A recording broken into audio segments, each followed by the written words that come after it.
Sepasang suami istri melaksanakan sholat Isya berjamaah. Hal itu mereka lakukan lantaran sang suami sering pulang malam sehabis kerja.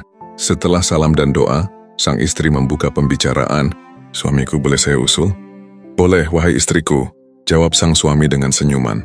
Sang istri melanjutkan, "Saya ingin kita menulis kekurangan kita masing-masing di kertas kosong agar bisa introspeksi diri. Mas menulis kekurangan saya, dan saya menulis kekurangan Mas. Namun, kita harus berjanji tidak ada yang boleh tersinggung. Bagaimana, sayang?" Sang suami menyanggupinya. Dengan penuh senyum, sang istri mengambil 2 carik kertas dan pulpen. Yang satu diberikan kepada suaminya dan satu dipegang sendiri. Keduanya mulai menulis kekurangan dari pasangannya, sunyi dan sibuk dengan kertas di depannya. Selang 30 menit, sang istri membuka kesunyian. "Sayang, apa sudah selesai?" Sang suami menjawab, "Ya, sudah selesai, sayang." "Baik, kita tukar kertas. Jangan dibuka dulu, kita baca secara terpisah. Mas membaca di kamar, saya di dapur." Sang istri meninggalkan suaminya. Sang suami pun membuka kertas dari istrinya. Ia terkejut mendapati daftar kekurangannya. Betapa banyak kekurangan yang selama ini dilakukan. Satu persatu daftar itu dibaca, dan semuanya mengguncang rasa haru. Air mata menetes tak terasa. Selang beberapa waktu, istrinya datang. "Bagaimana, Mas? Sudah selesai membacanya?" "Sudah, istriku. Maafkan suamimu ini, yang tidak sempurna mendampingimu." "Maafkan aku," dengan isak tangis yang tak terbendung. "Ya, Mas. Tapi kenapa engkau tidak menulis apapun di kertas ini, sementara aku telah menulis semua kekuranganmu?" Dengan terbata-bata sang suami menjawab, "Sayang, tahukah engkau bahwa aku menikahi dan mencintaimu apa adanya, sehingga aku melihat kekuranganmu sebagai kewajaran. Aku tahu Allah menciptakan manusia dengan berbagai kekurangan. Untuk itu, aku akan menjadi pelengkap kekurangan istriku."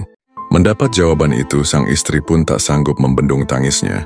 Demikian bijak sang suami mencintai, menyayangi, dan memandang dirinya. Setiap manusia pasti punya kekurangan dan kelebihan yang berbeda-beda. Itu bersifat kodrati. Tak ada manusia sempurna di dunia ini kecuali Rasulullah. Hal yang kemudian diperlukan adalah bagaimana bisa menjadikan kelebihan dan kekurangan untuk saling melengkapi, bukan menandingi.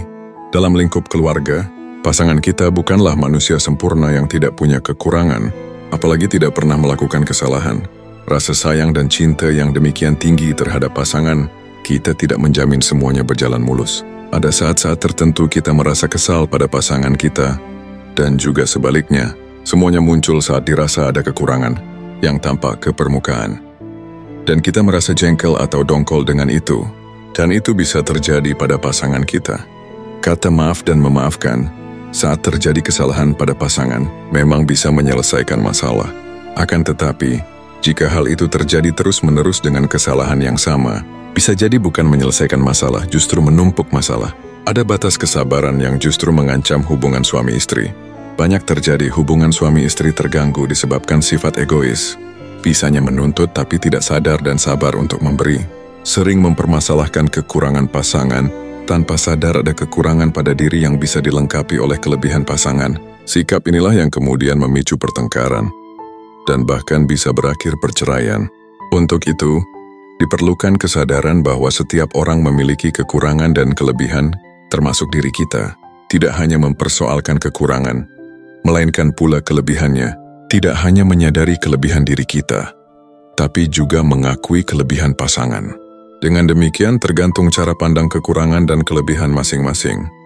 Akan ditutupi dengan kesadaran atau dibiarkan.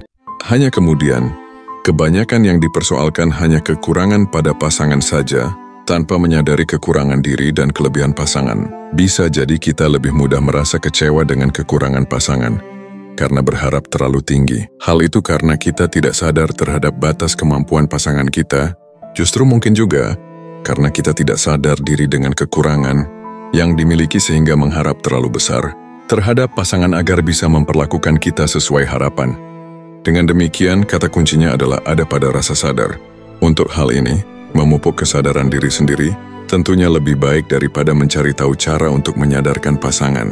Mengetahui kekurangan diri sendiri lebih baik daripada mengorek kekurangan pasangan.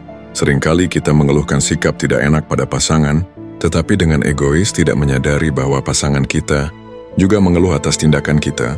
Dalam hal ini, kita juga perlu sadar bahwa pasangan kita memiliki batas kemampuan.